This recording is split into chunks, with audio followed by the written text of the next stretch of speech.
여러분 안녕하십니까? MBN 뉴스파 시작합니다. 북미 간 비핵화 협상을 앞둔 북한이 유엔 총회에서 공개적으로 미국의 상응 조치를 요구하고 나섰습니다. 미국이 요구하는 건 일방적인 핵무장 해제인데 결코 들어줄 수 없는 요구라는 겁니다. 첫 소식은 김은미 기자입니다. 안내를 받으며 조용히 연단위에 선 리용호 북한 외무상. 침묵을 깨고 약 16분여간 진행된 연설의 방점은 미국의 상응 조치에 찍혀 있었습니다. 우리가 일방적으로 먼저 핵무장을 해제하는 일은 절대로 있을 수 없습니다. 풍계리 핵실험장을 폐기하고 핵무기와 핵기술을 이전하지 않겠다고 확약까지 했지만 미국은 오히려 경제 제재를 강화했다고 목소리를 높였습니다. 리 외무상은 종전선언까지 언급하며 강한 불만을 드러냈습니다. 평화체제의 결핍에 대한 우리의 우려를 가셔줄 대신 선비핵화만을 주장하면서 종전선언 발표까지 반대하고 있습니다. 리 외무상은 비핵화 문제의 당사자가 미국이 아닌 남조선이었다면 지금 같은 교착 상태에 빠지는 일은 없었을 것이라며 남측의 우호적인 입장을 내비치기도 했습니다. 하지만 리 외무상은 이번 뉴욕 방문에서 한반도 주변국인 미중일 러의 외무장관들을 모두 만나면서도 정작 강경화 외교장관의 회담 요청엔 끝내 응하지 않은 것으로 알려졌습니다. MBN 뉴스 김은미입니다. 리용호 외무상은 강한 어조로 미국을 비판했지만 트럼프 대통령을 언급하지는 않았습니다. 지난해엔 트럼프 대통령을 정신 이상자, 거짓말 왕초, 악통령이라고 맹비난했습니다. 우종환 기자입니다. 리용호 북한 외무상의 발언은 강경했고 미국에 대한 불만이 섞여 있었습니다. 하지만 도널드 트럼프 대통령 이름은 단 한 번도 언급하지 않았습니다. 오히려 미국 내 강경파들이 정부를 압박한다며 트럼프 대통령을 두둔했습니다. 우리 공화국을 믿을 수 없다는 험담을 일삼고 있으며 우리가 받아들일 수 없는 무리한 일방적 요구를 들고 나갈 것을 행정부에 강박하여 이는 공격 대상을 미국 내 강경파로 한정해 트럼프 대통령과 분리한 뒤 트럼프 김정은 신뢰 체제를 이어가겠다는 의도로 풀이됩니다. 1년 전 같은 자리에서 트럼프 대통령을 원색적으로 비난한 것과는 달라진 모습입니다. 트럼프와 같이 과대 망상과 자고자대가 겹친 정신 이상자, 미국인들마저 고통만을 불러온다고 최고통 사령관, 거짓말의 왕초, 악의 대통령이라고 악통령.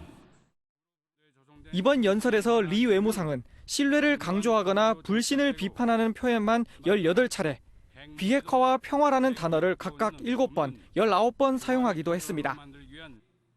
지난해 연설이 북미 간 양보 없는 대치 상황을 보여줬다면 올해 연설은 압박을 하되 협상 여지를 남기는 정치적 수사로 평가할 수 있는 대목입니다. MBN 뉴스 우종환입니다.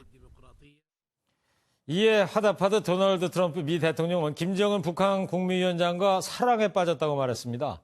김 위원장의 친서를 두고 역사적인 편지, 예술 작품이라고 극찬한 데 이어서 둘의 관계를 연인에 비유한 겁니다. 로켓맨과 사랑에 빠진 악통령. 해피엔딩이었으면 좋겠습니다. 이혁준 기자입니다. 미국 웨스트 버지니아주에 도착한 트럼프 대통령은 곧장 공화당원 대상 정치 유세장으로 향했습니다. 그리고 연설 도중 김정은 북한 국무위원장을 언급했습니다.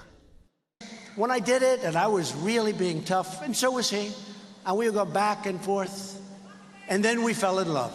Okay? 거듭 사랑에 빠졌다고 말하는 트럼프 대통령. He wrote me beautiful letters, and they're great letters.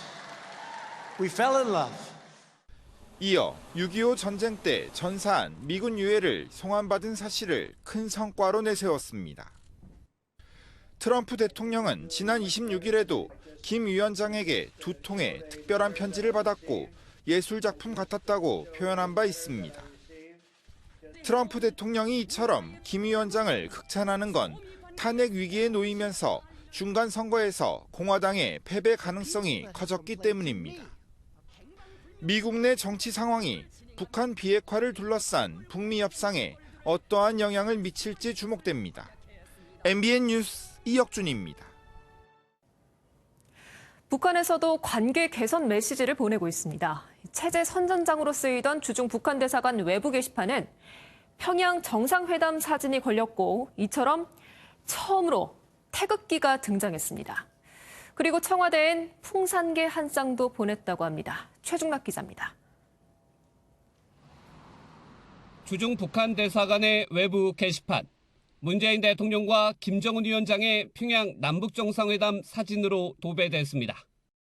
평양 순안공항 도착부터 정상회담과 공동선언 발표까지 주요 일정이 소개됐습니다.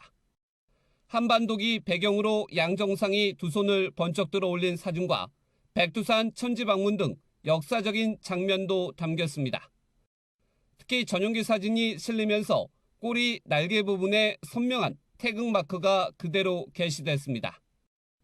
북한의 선전물로 활용되는 게시판에 처음으로 태극기가 등장한 겁니다.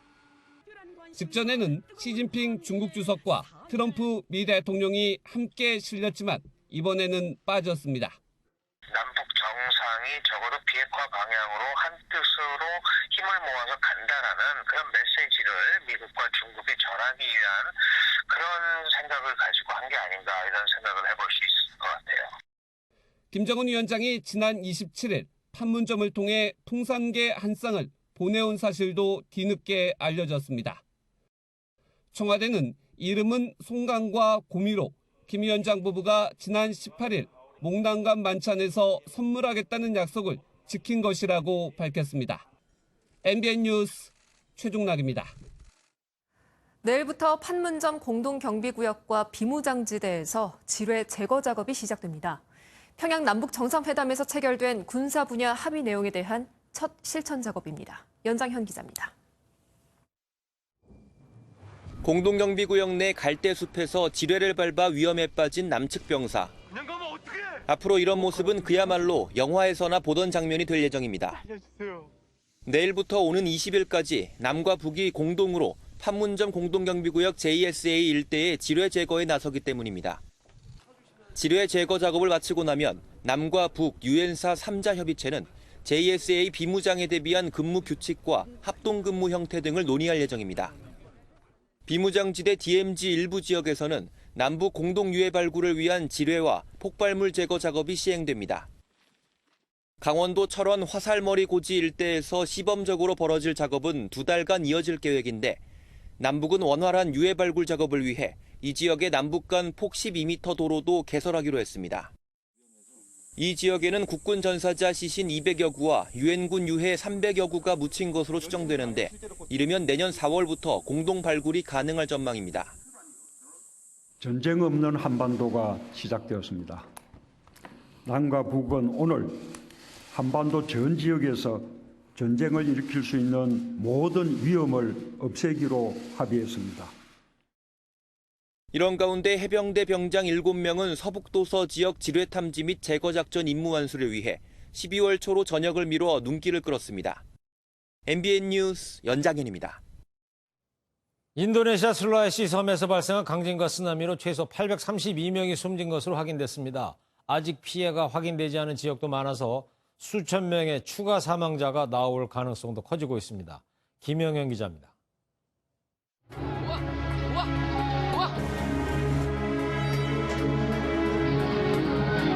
거대한 파도가 해안가로 밀려들어와 주택들을 그대로 덮칩니다. 도심 곳곳의 건물들은 처참히 부서져 마치 폭격을 맞은 것 같습니다. 인도네시아 술라웨시 섬에서 규모 7.5의 강진이 발생한 데 이어 쓰나미가 덮쳤습니다. 지금 서너 시간 이상 걸리는 거로 파악이 되고요. 지금 바로 군정기에는 못 들어가고 있습니다. 당시 섬 주변의 쓰나미는 높이 1.5에서 2m 정도였지만 팔로 틀리세 해변은 최대 7m의 쓰나미가 덮친 것으로 알려졌습니다. 입지 특성상 가장 안쪽에 있어 피해가 컸습니다.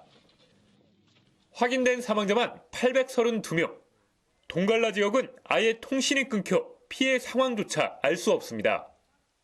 팔로에서 축제를 준비하던 수백 명도 행방이 확인되지 않고 있습니다. 유수프 칼라 인도네시아 부통령은 사망자가 수천 명에 이를 수 있다고 우려했습니다. Bahkan tadi Menko Polhukam untuk mengkoordinir baik BNPB, saya juga telepon tadi ke Panglima TNI untuk bersama-sama. 패러글라이딩 대회로 피해 지역에 머물던 한국인 한 명도 고립됐다가 연락이 끊겼습니다. 주 인도네시아 한국대사관 관계자는 관계 당국의 협조를 받아 소재를 파악 중이라고 밝혔습니다. MBN 뉴스 김영현입니다.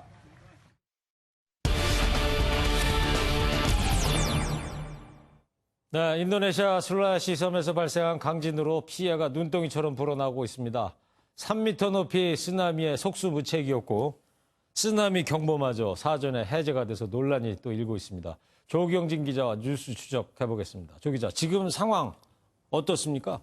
알려진 것처럼 이 8층 호텔 건물이나 병원, 대형 백화점 등 건물과 주택 수천 채가 무너져 내렸습니다. 네. 바다 위에는 이 시신들이 떠다니는 참혹한 상황입니다. 저희가 영상을 한번 좀 보시죠. 팔루의 한 호텔입니다. 예. 이 잔해 속에는 수십 명이 갇혀 있는데 이 구조대가 맨손으로 필사적으로 구조 작업을 펼치고 있거든요. 이 장면을 보시면은 기중기나 이런 여러 가지 구조기구가 없기 때문에 맨손으로 지금 구조 작업을 펼치고 있습니다. 그러네요. 이때 이 구조 요청을 하는 피해자들의 절규가 계속 들려오는데 이 상황에서도 사실상 이 속수무책으로 그렇게 전해집니다. 통신 두절은 기본에 다리는 엿가락처럼 휘었고 이 주요 고속도로는 산사태로 막혔습니다. 16,000명 이상 주민들이 집을 잃고 이재민이 되어 긴급하게 꾸려진 대피소에서 지금 피난 중이고요. 예. 현재 제 지역을 연결하는 유일한 통로는 이 활주로가 파괴되지 않은 팔루공항인데 군용기만 이착륙이 허용되는 것으로 확인됐습니다. 네, 저 현장 화면 보니까 처참하다는 말밖에 나오질 않는데, 자 저렇게 모든 시설이 파괴되고 있는데 치안 유지는 잘 되고 있습니까? 이 팔루 교도소에 수감된 죄수 절반 이상이 이 지진으로 벽이 무너지자 혼란스러운 상황을 틈타서 탈옥을 했습니다. 그래요? 이 당시에 경비원들도 패닉 상태였기 때문에 이들을 막을 수 없었던 것으로 전해집니다. 네. 이 주민들은 파괴된 쇼핑몰에서 물건을 들고 나오는 등 재해 현장에서 이 약탈도 막지 못하는 그런 상황입니다. 이 현재 혼란이 가중되면서 인도네시아군은 이 현지에 투입된 것으로도 그렇게 전해지고 있습니다. 군까지 이제 투입 현지에 된 것이고. 네. 근데 지금 연락이 아예 안 닿는 지역도 많다면서요? 피해 지역 가운데서. 네, 대표적으로 팔루시 근처에 있는 동갈라 지역인데요. 현재 연락이 두절된 상태입니다. 이 동갈라는 30만 명 이상이 살고 있는 지역으로 이 팔루보다 진앙지에 더 가깝기 때문에 피해가 더 클 것으로 예상되는 곳인데요. 이 현지에 있는 우리 교민의 이야기를 직접 들어봤습니다. 네. 해변가에 있는데 시체만 죽은 사람이 그대로 있겠나 이거지. 물이 빠져나가면서 바다로 다 빠져나갔지 않겠나 이거지. 지금 아직까지 이제 인도네시아 정부도 지금 파악을 못하고 이제 오늘 보니까 오늘 이제 동갈라니까 그 지역에 들어가서 인도네시아 정부도 지금 구조 활동을 하는 것 같은데 뭐 의안이 없으니까 지금 손을 못 대고 있는 것 같아요. 장비라든지 투입할 그 여력이 안 되니까. 우리 교민인데 오늘 인터뷰를 했나 보죠? 네, 그렇습니다. 이 들어보셔서 아시겠지만 이 목소리 속에, 음성 속에 굉장히 그 현지의 그 다급한 상황이 느껴지고 있는데요. 내용을 다시 한번 좀 정리해드리면 이 물이 빠져나가면서 이 바다로 시신들이 많이 흘러나가지 않았겠느냐.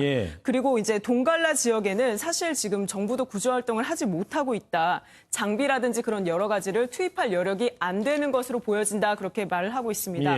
이 구조활동은 고사하고 현재 피해 규모 파악도 어려운 상황으로 보여지는데요. 이 동갈라는 현재 이 육상이나 항공 접근이 막혀 있기 때문에 해상으로 접근을 지금 시도하고 있습니다. 네. 그러니까 동갈라 지역은 통신이 두절돼서 아직 연락이 안 된다고 그러니까 집계가 전혀 안 되고 있을 거 아닙니까? 네, 피해가 더 커질 것으로 지금 예상이 되는 상황이죠. 그리고 이렇게 피해가 커진 이유 중에 하나가 인도네시아 그 당국이 쓰나미 경보를 해제했다는 거 아닙니까? 지금 그래서 공분을 더 사고 있다고 하던데요. 어떻게 된 거예요? 당시 상황을 먼저 간략히 좀 요약해드리면 이 현지 시각으로 28일 오후 6시쯤에 인도네시아 술라웨시 섬 북부 지역에 규모 7.5 강진이 있었죠.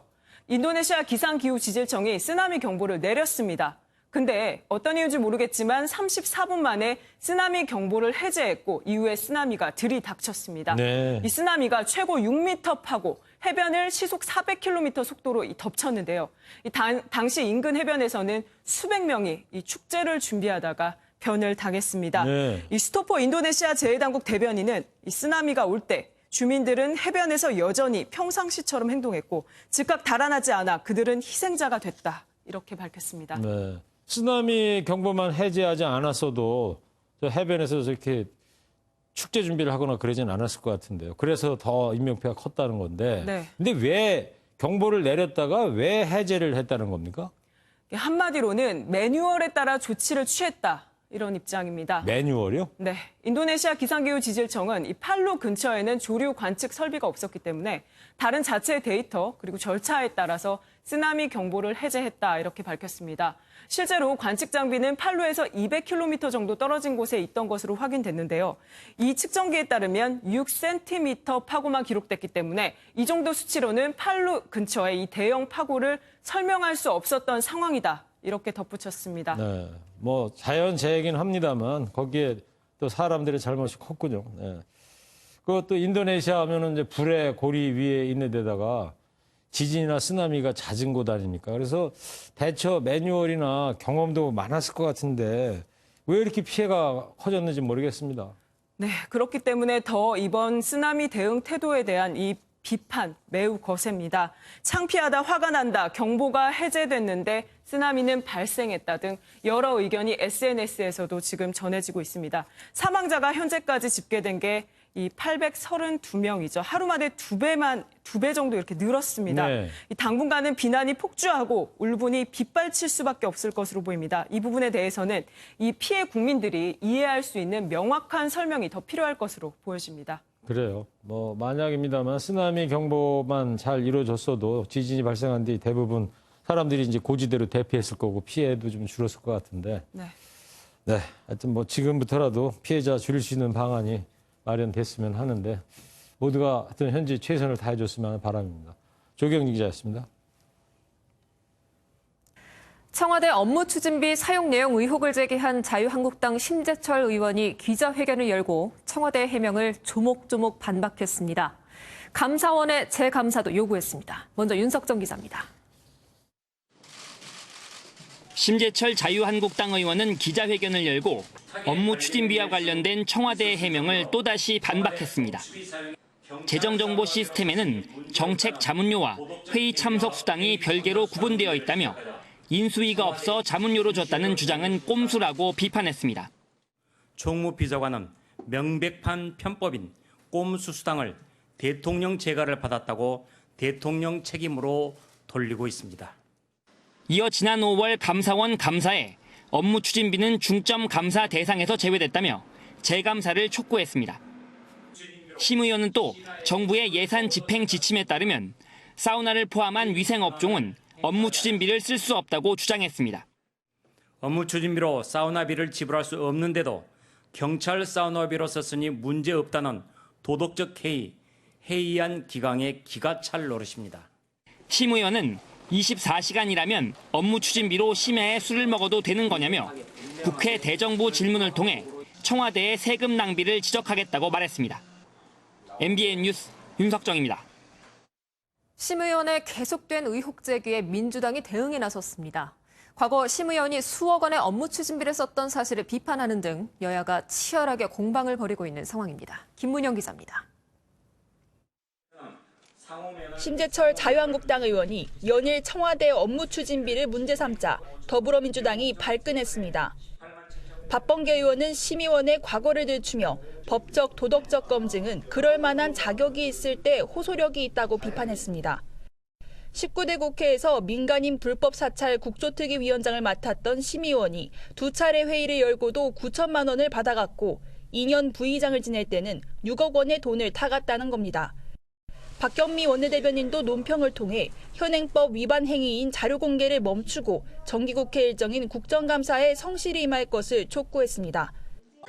자유한국당은 대통령 권력의 오기이자 국회 무력화 조치라고 강하게 반발했습니다. 민주당은 정기국회를 앞두고 국회를 파행으로 몰고 가려는 정권의 의도에 맞춰 하수인격으로 앞장서는 치졸한 행태를 보이고 있습니다. 김성태 원내대표는 권양숙 여사의 640만 달러 불법 자금 의혹과 신창현 민주당 의원 택지개발 정보 유출 의혹을 수사하라며 검찰을 비판했습니다. 여야 간 치열한 공방이 계속되면서 대정부 질문과 국정감사를 앞둔 국회에 전운이 고조되고 있습니다. MBN 뉴스 김문영입니다. 사법농단 의혹과 관련해서 검찰이 양승태 전 대법원장의 차량과 전직 대법관들의 사무실을 무더기로 압수수색했습니다. 그동안 법원 문턱에 걸려 번번이 영장이 기각됐는데 이번엔 전격 영장이 발부됐습니다. 강세영 기자입니다. 검찰이 양승태 전 대법원장의 차량 등을 압수수색하는 등 양승태 사법부의 최고위층에 대한 강제 수사에 돌입했습니다. 사법농단 수사가 시작된 지 4개월여 만에 윗선에 대한 영장이 처음 발부된 겁니다. 서울중앙지검 수사팀은 양 전 원장의 차량과 고영한 전 대법관의 주거지, 박병대 차한성 전 대법관의 사무실 등을 압수수색했습니다. 3명의 전직 대법관은 양 전 대법원장 시절인 2012년 2월부터 지난해 2월까지 대법관이 겸임하는 법원 행정처장을 연이어 맡았습니다. 검찰은 박병대 전 대법관이 옛 통합진보당 지방의원 지위 확인 소송에 개입한 정황을 포착했습니다. 또 강제징용 소송에 박병대 차한성 전 대법관이 연루되고 정교조 법외노조 소송과 부산건설업자 뇌물사건 재판에 고영한 전 대법관이 개입한 것으로 의심하고 있습니다. 검찰은 이들 행위의 최종 책임자가 결국 양 전 원장이라고 판단하고 이번 영장 발부가 사법농단 실체 규명을 위한 수사의 중대 분수령이 될 것으로 기대하고 있습니다. MBN 뉴스 강세현입니다. 네, 이번 소식은 초등학생 자녀를 두신 부모님이라면 꼼꼼하게 봐주셔야겠습니다. 아이가 만약 학교 폭력 현장을 목격했을 시에 반드시 선생님이나 부모님에게 알려야 한다고 가르쳐 주셔야겠습니다. 친구가 성추행당하는 장면을 지켜보기만 했어도 학교 폭력에 가담한 것이라는 법원의 판결이 나왔습니다. 이현재 기자입니다. 지난해 대구의 한 초등학교에서 저학년 남학생이 화장실에서 여학생을 성추행하는 사건이 벌어졌습니다. 당시 가해 학생의 동급생인 A군도 현장에서 성추행 장면을 모두 지켜봤습니다. 추행 사실이 알려지자 학교 측은 가해 학생을 전학 조치했고 A군에게는 학급 교체와 사과문 제출 등의 처분을 내렸습니다. 그러자 A군의 가족은 학교 처분이 과하다며 학교장을 상대로 소송을 제기했습니다. A군 측은 당시 가해 학생이 A군을 현장에서 벗어나지 못하게 막았고 막연한 두려움과 미숙한 판단으로 해당 사실을 학교와 부모에 알리지 못한 것은 학교 폭력이 아니라고 주장했습니다. 하지만 법원 측은 A군이 성추행 장면을 지켜본 것만으로도 피해 학생이 상당한 수치심을 느꼈을 것이라며 학교 폭력에 가담했다고 보기에 충분하다고 판단했습니다. 학교 폭력을 지켜본 자에 대한 징계 처분도 정당하다고 보아 부모들에게 자녀 교육에 대한 경각심을 준 판결이라고 할 수 있습니다. 1심 판결에 불복한 A군의 가족은 항소했지만 대구 고등법원은 해당 주장을 받아들이지 않고 기각했습니다. MBN 뉴스 이현재입니다.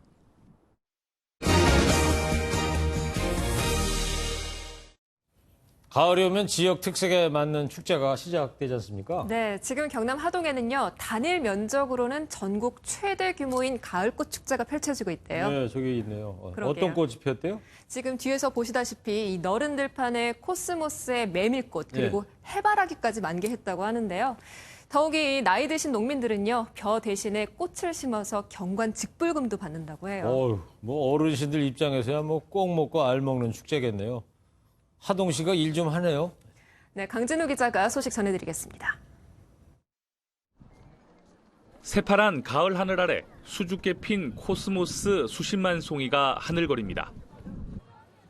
멀리서 보면 마치 염전 속 새하얀 소금을 연상시키는 메밀꽃도 장관을 연출합니다. 메밀꽃 필 무렵이라는 그 소설 이런 거 생각나면서 메밀묵도 먹고 싶고 메밀나물도 먹고 싶고 그렇네요. 매년 관광객만 100만 명, 전국 최대 규모의 가을꽃 축제장에는 그만한 이유가 있습니다. 벼가 자라야 할 논에는 이처럼 코스모스가 피어 있습니다. 하동구는 40만 제곱미터의 코스모스와 같은 경관 작물을 심었습니다. 쌀 대신 꽃을 심은 이 마을 60여 곳 농가는 경관 보전 직불제로 6억 원의 소득을 올립니다. 농사 짓는 것보다는 월등히 낫죠. 지금은 이제 전부 고령화가 되어가지고 농민들이 일손이 없거든요. 쌀이 지금으로서는 과잉이니까 판매하는데도 걱정이 되고. 시골 동네로 관광객이 몰리자 지역 특산물을 직거래할 수 있는 이점도 생겼습니다. 도라지를 얻어다가 제가 키워서 사니까 많이 팔리고. 경남 하동뿐 아니라 제주 유채꽃 큰잔치와 고창 청보리 축제 등 전국 11,000여 농가가 경관 직불제로 수익을 올리고 있습니다. MBN 뉴스 강진우입니다. 정부의 9.13 부동산 대책 이후 집값 움직임을 취재해봤더니 추석 연휴가 지나면서 서울의 고가 아파트 단지를 중심으로 수천만 원 내린 급매물들이 속속 나오고 있다고 합니다. 이것이 집값 하락의 신호탄인지 아니면 숨고르기인지 신동규 기자가 알아봤습니다. 서울의 한 재건축 아파트 단지입니다. 정부의 9.13 부동산 대책 발표 전만 해도 18억 9,500만 원에 팔렸던 전용 면적 76제곱미터 매물의 호가가 최근 18억 원 중반선으로 4천만 원 넘게 내렸습니다. 건매물이 18억 5천, 1층 그게 제일 건매물이에요. 서울 아현동의 한 아파트 단지 전용 면적 84제곱미터 매물은 한때 호가가 16억 원까지 올랐지만 최근 15억 원 안팎으로 떨어지기도 했습니다. 실제 9월 넷째 주 서울 아파트 매매 가격 상승폭은 0.1%를 기록하며 크게 둔화하고 있습니다. 현장에선 거래가 일어나지 않는 거래 절벽 현상이 나타나고 있습니다. 지금은 서로 이제 힘겨루게 하면서 지켜보자. 매도도 떨어지면 얼마나 떨어지냐. 매수는 뭐 이렇게 규제가 촘촘히 되어 있는데 좀 떨어지지 않겠냐라고 기다리고 있는 상황이에요. 서로. 그럼에도 전문가들은 최근의 급등기와 비교하면 집값을 끌어올릴 동력은 꽤 약해진 걸로 보고 있습니다.